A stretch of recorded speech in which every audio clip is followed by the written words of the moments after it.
Hey, everybody. Welcome to the Climbing Sycamores podcast, where we look at today's topics to get a better view of Christianity. I'm Annie Beege, and I'm joined by my friends Ben Sadler and Matt Harbach.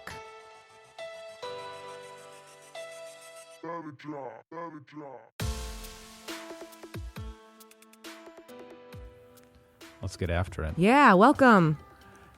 We're all back. We're all back. We are all back. And Matt went fishing. And how many fish did you catch? Did you throw He your... didn't count. Wait. I love this. He counted. Not only did he count, he had a spreadsheet. We made No, a you spreadsheet. did not. Yes. He made a spreadsheet concerning, what type of fish, right, and how many, and who caught whatever. And so, Yes. what was your percentage of? 40.92 Was his percentage of? percentage.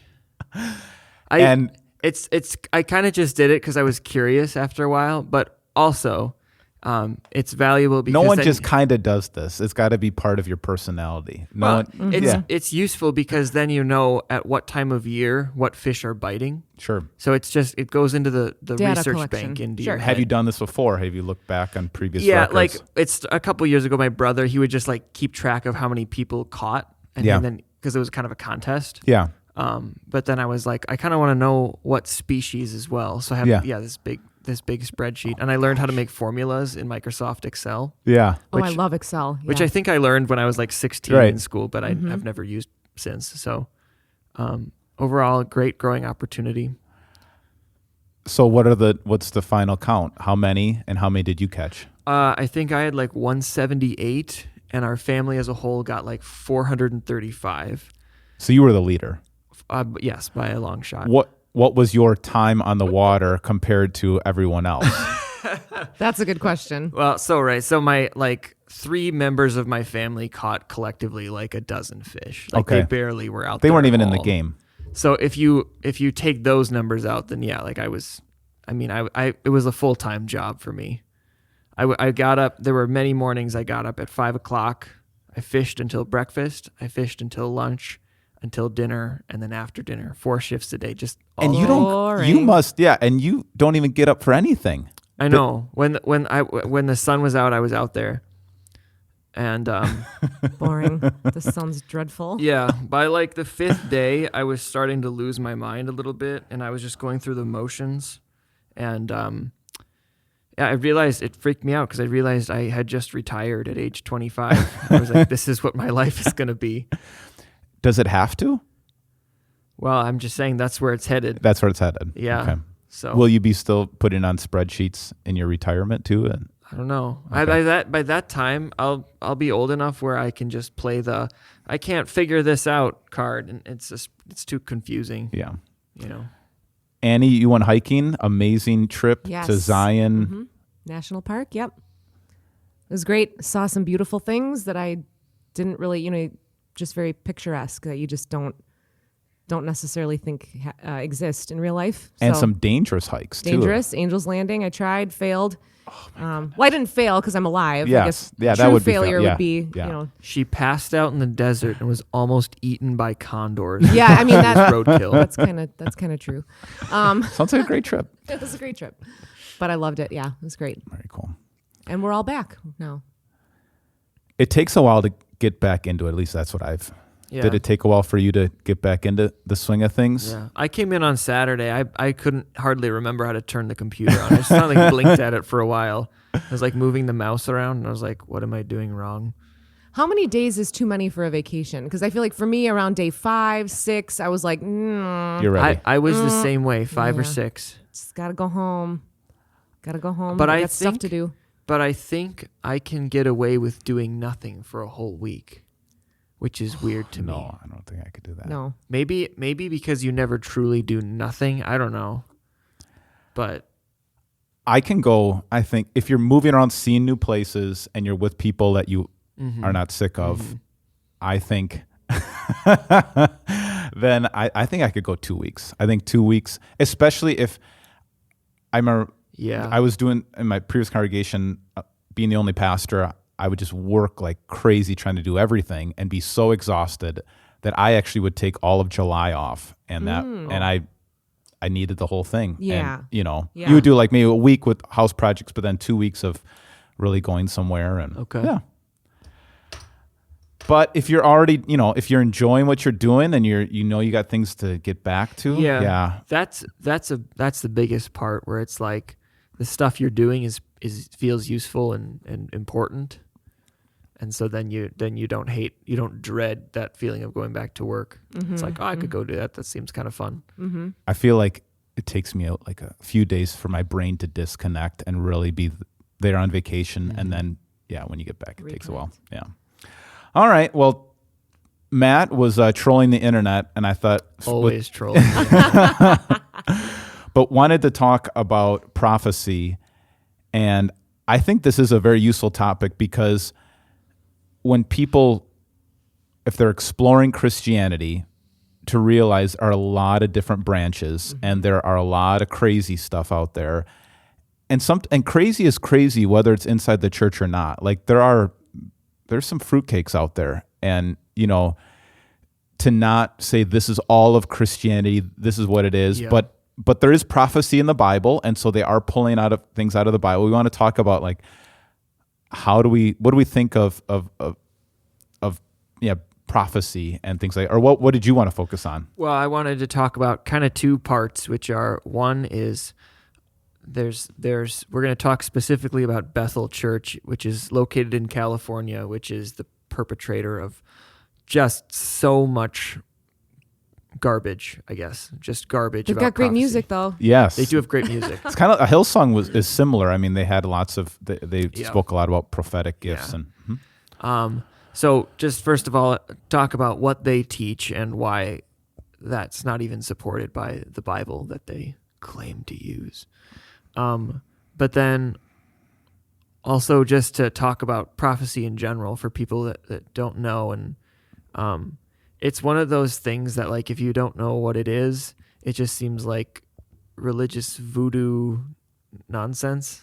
Like, oh, you believe that you get special powers if you read this book. Right. And that's not what it says. So, Well, Bill Johnson is kind of like the lead prophet there. And he wrote a book years ago, and I think this is where you have to go first, is what did they actually teach? I heard he does have quite a few ailments or issues in his own life. And, you know, for a guy who talks about healing and prophecy, I don't know if it's a kid has cancer, or his wife has got some other ailments. He's still wearing glasses. He still has, and so he has this idea that if you just believe the right things, you will, be healed in all these different areas, and you be able to. This prophetic gift that everybody has will also, make your life incredibly easy and powerful.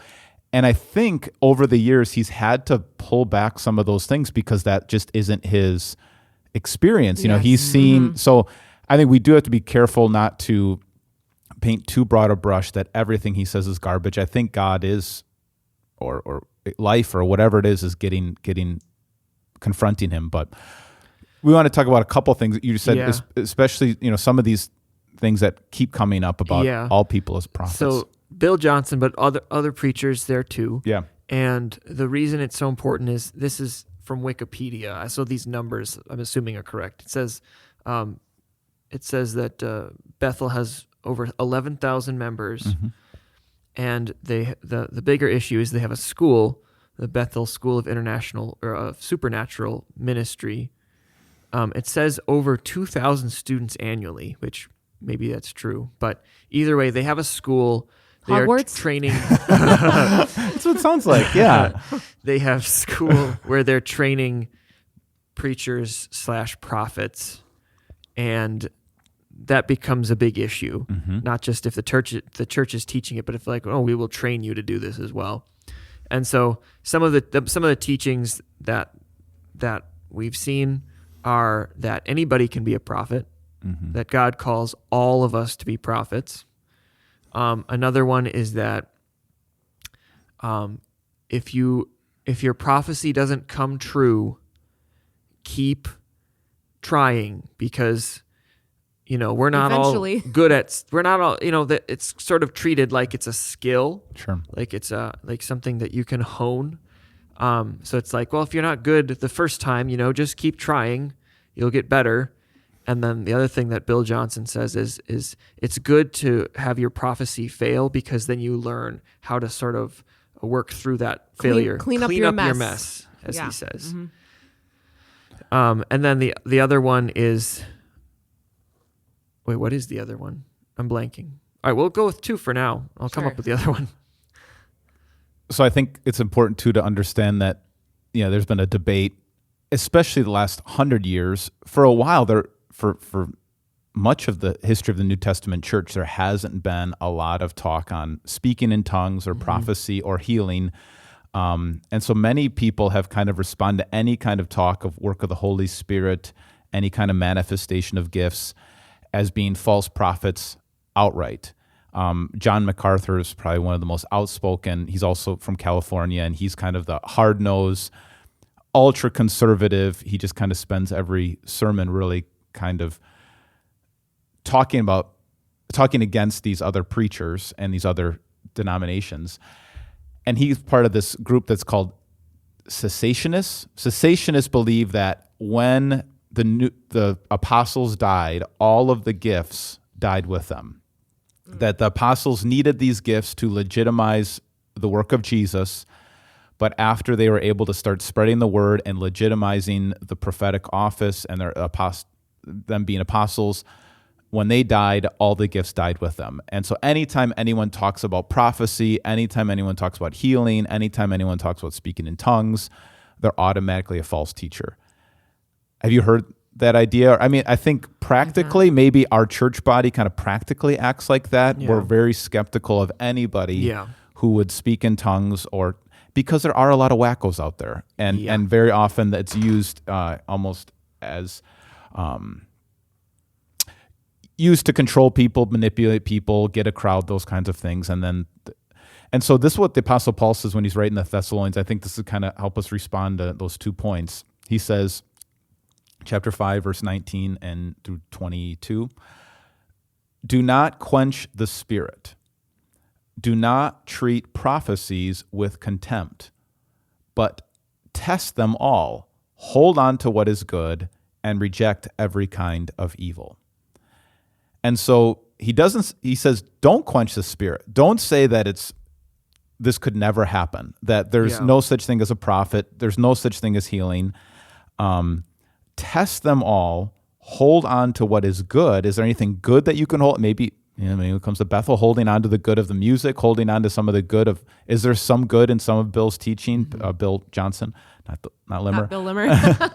And no good there. and reject every kind of evil. And so I think it is important that we point out what is some of the evil. So I think that could help us guide when you talk about those 2 points. So. Well, I kind of feel like, what's the difference between calling a psychic or, a Miss Cleo, call me now for, you guys remember those commercials? Meetings. What's the difference between that? Because we kind of we all say, oh, that's a bunch of garbage. Yeah. Why is this okay? Because I feel like it's the same thing. Mm-hmm. I'm having a hard time distinguishing. Right. Well, to me, it all comes down to this church. If they are training people to do this, and they are, they're treating it like it's a skill, almost like, and Annie, and you and I talked about this yesterday, meditation is not wrong. It's good to spend time reading God's word. And I guess I would say, I hope you can hear him speaking in his words, like you can hear any author in their words, but that it's not a supernatural communion in the sense that, like, you can train yourself to get into this trance or something, and that you will hear his voice physically, or that I like, again, is like, I don't want to say that can't happen, but that's just not in the Bible. And that is way more focused on people making it about themselves and reaching a higher level of being a super Christian. Super anointed. Yeah, like I'm anointed, or I'm one of the select few. Right. And so I've been able to develop this skill of prophecy, And so let's talk about the idea that everyone is a prophet, that God calls us all to be prophets, and therefore we all should be. Part of the argument here is that all of us, part of the argument from Bethel is that like all of us have at one point, been the right person at the right time for someone, like someone needed an encouraging word. We just happened to be there, and so is that coincidence? Did God lead us to do that? I don't know, but I'm not going to call it divine intervention necessarily. Yeah. We're doing what God calls us to do, but it's not like we're being manipulated or I don't know. Well, go ahead. Prophet doesn't necessarily mean somebody who can tell the future, although sometimes that if the Lord gave some of the prophets that ability to kind of see how things were going to roll out, especially with kingdoms and leaders and things like that. But it just means to speak for God. And so it seems like they're using this prophetic office that seemed to happen, especially with some of the apostles, and then changing that definition that everyone is speaking for God when they're giving a word of wisdom or encouragement. I guess I wonder, it is a really fast-growing church. Sometimes I think what can happen, I know this happens in mission fields also as well, is that you see a declining church or you see an opportunity, and so you almost use these gifts as an outreach strategy. Like, who wouldn't want to have this power? Who wouldn't want to have this glory? Who wouldn't want to have this capacity to speak for God? And I do think God maybe gives us a word or gives us some insight or leads us in a certain direction. But so much of what God does is in secret. It doesn't look the same way it looks in the world, and to use it to kind of get a following for yourself, I think that can, when it's dangerous. And you're asking about the difference between, I think, a fortune teller and a biblical prophet. I think it's a motivation thing where God's not giving me the answers. I need to go around him. I need to talk to a spirit, or I need to get in touch with a medium, or I need the power. I need to grasp this power and use this power because and the Bible isn't enough. Yeah, the Bible isn't enough, or I don't want to wait on God. Yeah. And so often God conceals things. I mean, he always seems to be working in secret. Think about the book of Job, where Job wants these answers. Why did these things happen to him? And we know because we kind of see the background, but God never tells Job. And so often I think God is calling us to trust. And whenever we use some of these things just for ourselves, for our own power, I mean, that's what the devil tempted Jesus. I'll give you all these powers. All you got to do is bow down to me. And immediacy, power, personal glory. I think that's the difference. And I was thinking about prophets from the Old Testament. Sure. Like Samuel spoke for God. Yeah. Saul hated him for it. Like people kind of knew that these were prophets. Yeah. But they didn't get rich off it. I mean, Right. Saul hated Samuel. Right. Elijah, they put a price on his head, and he had to go up against hundreds of prophets of Baal. Right.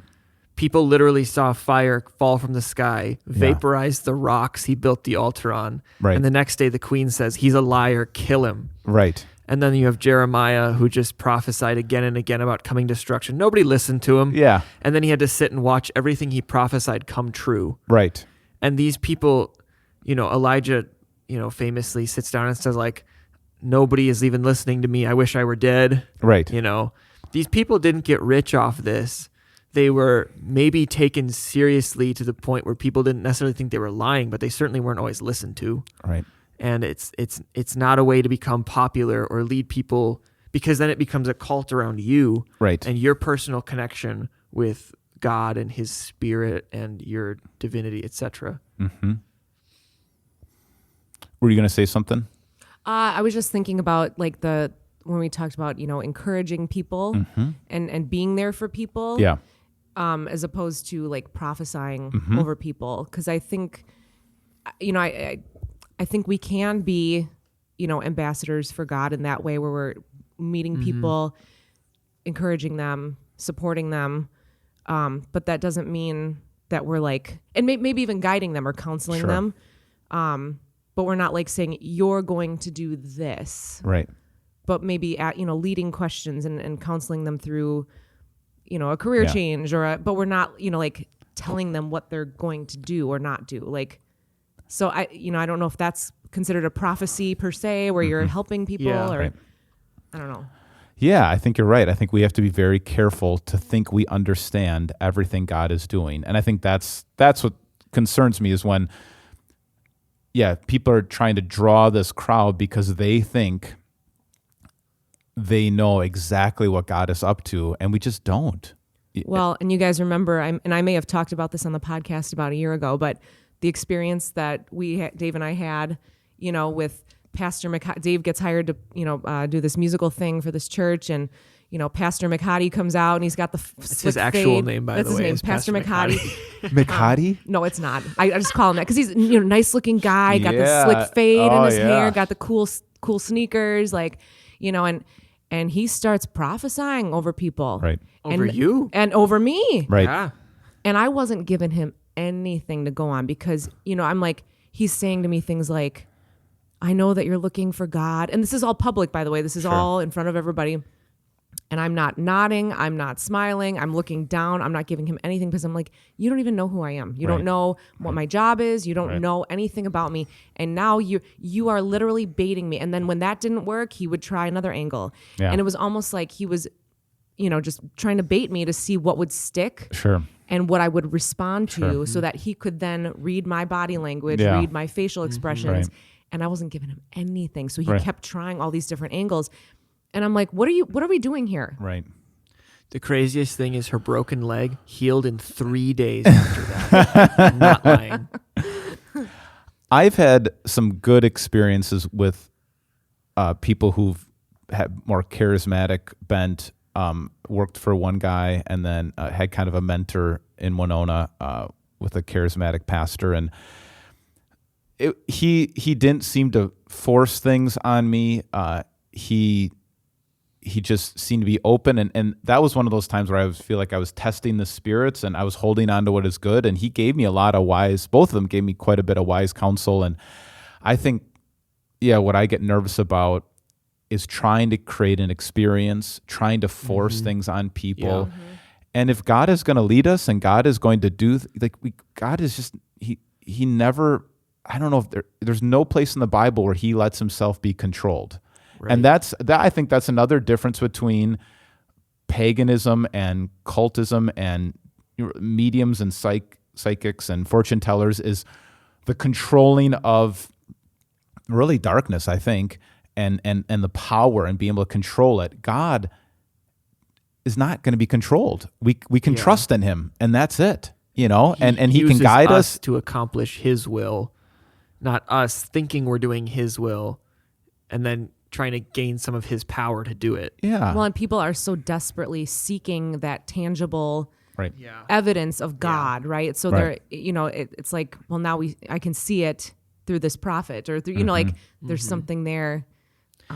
But I think Ben's absolutely right. It's chasing an experience. Mm-hmm. And like we've talked about, when you do worship music, and are you worshiping God, or are you creating a vibe? Are you setting the mood to try to like whip people up into sort of an emotional frenzy?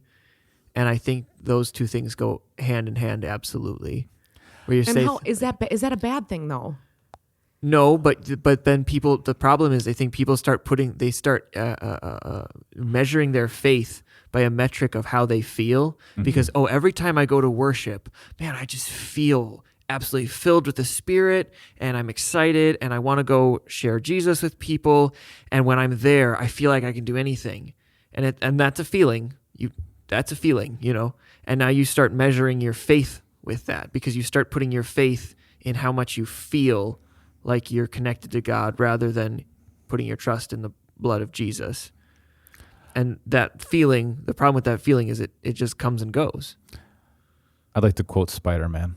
I think, with great power comes great Yeah, it's Uncle responsibility. Ben, not Spider-Man, but okay. Isn't it Spider-Man? Well, It was Uncle said in Ben tells him. Yeah, Right. yeah. Well, from In the the movie. Spider. Oh, Yes. okay, yeah. Yeah. Gotcha. He didn't Yeah. say yes. Yeah. But I think music is so powerful, and even this prophetic gift, if somebody is guided by God, maybe at one time they were. All these things are very powerful because people want to know what God has to say. And music has a way of, but all the things that are so good can also be used for manipulation. I think a marriage relationship is such a close relationship that can be used to make somebody into the best person they could be, or you could use that really deep love that you have and control that person. And so I think that's what Paul, I think, is getting at when he says, do not quench the spirit. This is a good, powerful thing. Don't treat them with contempt, but test them. Are they controlling? Is it good? Is this being used for evil? And I think so I don't think it's wrong in music to be emotive and in, music allows us to experience a level of joy that you can't just experience by hearing a message. And so, whether you're at a church or at a concert, whatever you are, to experience that. Yeah. But you can use that for manipulation. And that's why I go back to, it's all about the motive. What are you trying to do? Are you trying to declare the praise of God? Are you trying to give people a good time? Or are you trying to use them for your own ego, basically? And I think that's what it is. So bringing it back to the gift of prophecy, so Bethel is claiming that they've got this gift and everyone has the gift, right? And they kind of sell it as something that, like, all you have to do is reach out and grab it. Because you can train yourself to become essentially more in tune with the Holy Spirit, and then you can prophesy or whatever. But I guess what do you say to that? Because we've kind of separated, like, I don't believe that I'm prophesying. I don't believe I've ever prophesied. Have I ever said what God says? Sure. Yes. I have repeated what it says in the Bible. But am I speaking for God? I don't think so. I think holding on to the good there, that, like, all Christians have the Holy Spirit, and there are going to be times where they're guided by the Spirit to speak truth into people's lives at just the right time, that we're, there's no coincidences when you are there just when somebody needs to hear an encouraging word, and that's true. So I think there is something true if you kind of widen that idea of prophecy, speaking for God, that God is guiding you, that sometime I think all Christians could say that at some level that's true. Sure. But what is the motivation? Why are we doing this? And my concern that it's not just a general live the Christian life, believe the Holy Spirit is with you, but it's to just have this ecstatic experience, have a bigger church, have a more powerful movement. And so often God comes to us in weakness. He reveals himself. That was one of Martin Luther's really unique insights in the Reformation 500 years ago, is that at that time, the Roman Catholic Church everything had to be a big show. And how big the Rome was going to be, and how big the papacy was going to be, and how flashy it all could be, and how much money could it all be, and then how holy the monks could be. And Luther said, God reveals himself very often in hiddenness and suffering in ways that you would not expect. He's not about the show.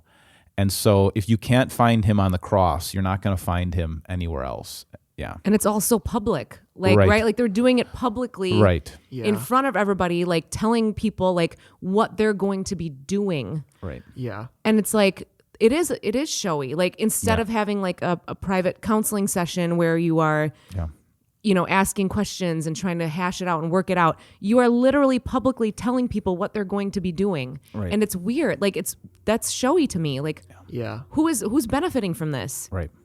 I think another angle of this that I just thought of, I don't remember which preacher said this, but well, a lot of them actually probably have, but like that your suffering is good for you. Your suffering draws you closer to God, and God cultivates weakness in your life, because it's, when we are weak, he is strong. And to me, that's brilliant, because, it's like we talked about with relationships a few weeks ago, is relationships are hard, and that's good, because you can't grow if something isn't hard. Right. If it's easy, it means you're just staying the same sinful, Right. selfish person you've always been. Right. And so, a lot of this stuff where we're praying for a miracle and we're praying for healing, I think it's very easy to get swept up into like, my life here on earth will also be better. Mm-hmm. If the closer I am to the Spirit, like it's making about you, and it's about making your life better a little bit too. Sure. And I don't think that's how God works either. That's what Luther would contrast, the theology of the cross, where you find, now you don't want to like, you don't want your life to suck. Like, you don't want everything to go bad, and you have to learn from your mistakes. But there is something about, who is this for? Is this for your own glory, or are you okay not making it all about you? And I think that is a big sign. That's, if you're testing the spirits, who are you doing this for? Because Jesus, when he did miracles, very often they were in secret, and he never did a miracle just for himself. And he didn't heal everybody.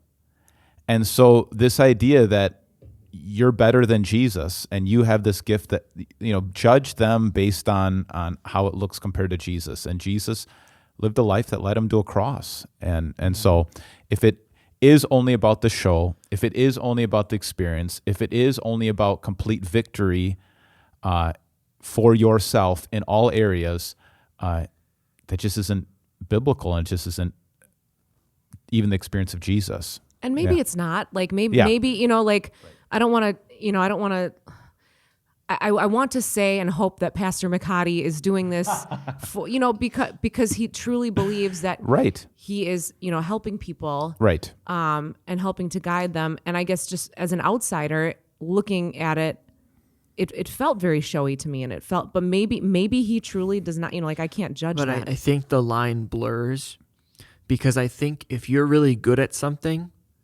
let's say you're really good at something, and that thing happens to be you're good at leading a church, and your church is growing. At what point do you distinguish? Like, at that point, you just say, well, I'm called to do this. Obviously, this is my skill set, and it's church. I mean, it's for God, obviously, right? And so then you can't distinguish between if you're doing it for yourself or you're doing it for God, because you're convinced that everything you do is for God and that you're called by him to do it. Yeah. And I think that's the problem with these churches that have really charismatic, popular preachers. Interesting.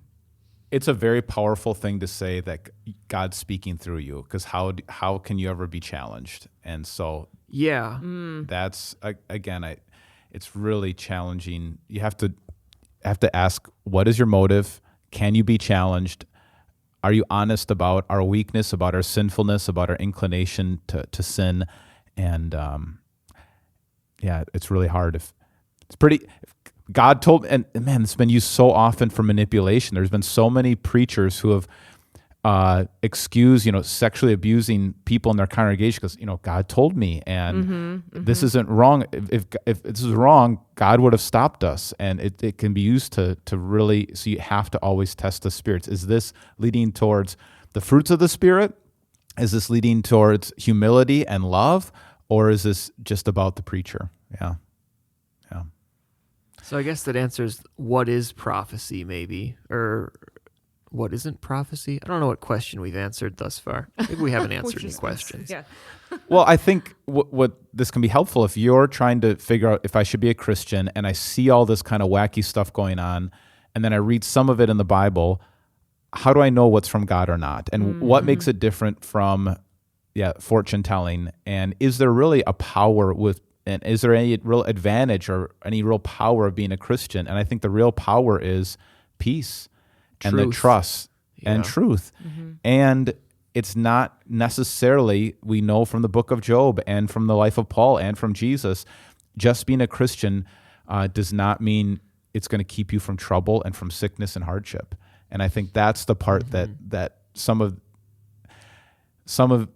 charismatic movements give this idea that if you just believe enough, if you just were spiritual enough, all the problems would go away because you would have the prophecy, you would have the healing, Yeah. you would have this deeper connection that heaven, you could have heaven on earth basically. Yeah.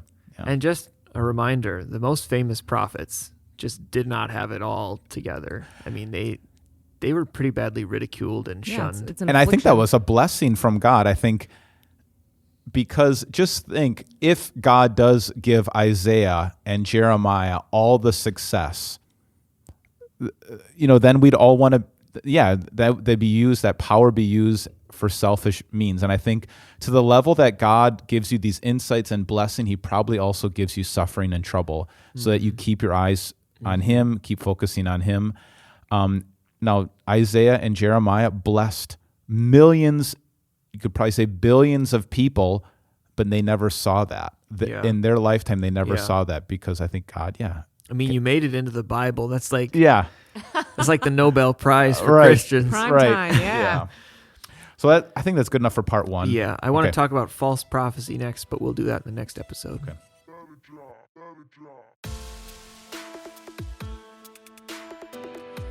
If you'd like to get a hold of us here at the Climbing Sycamores podcast, feel free to email bsadler@victoryofthelamb.com. BSADLER @victoryofthelamb.com. If you like today's intro music, it's been brought to you by Andrew Lynch's song, My Name, Hello.